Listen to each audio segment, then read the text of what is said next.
Hello everyone, welcome to Shafi Tuts, and in this video I'm going to show you how to turn off professional mode in your Facebook profile in PC.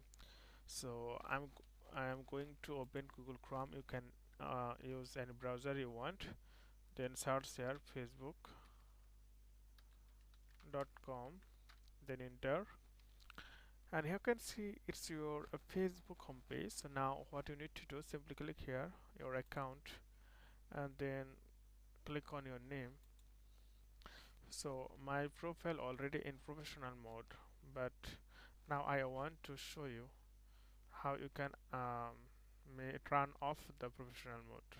So scroll down, then here you'll see the option three dot. You can see three dot, simply click on that, and you can see turn professional mode off. So simply click on that and continue and turn off.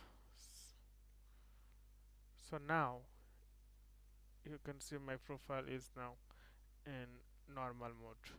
So okay friend, I hope this video is helpful for you. So today's normal, and thank you for watching.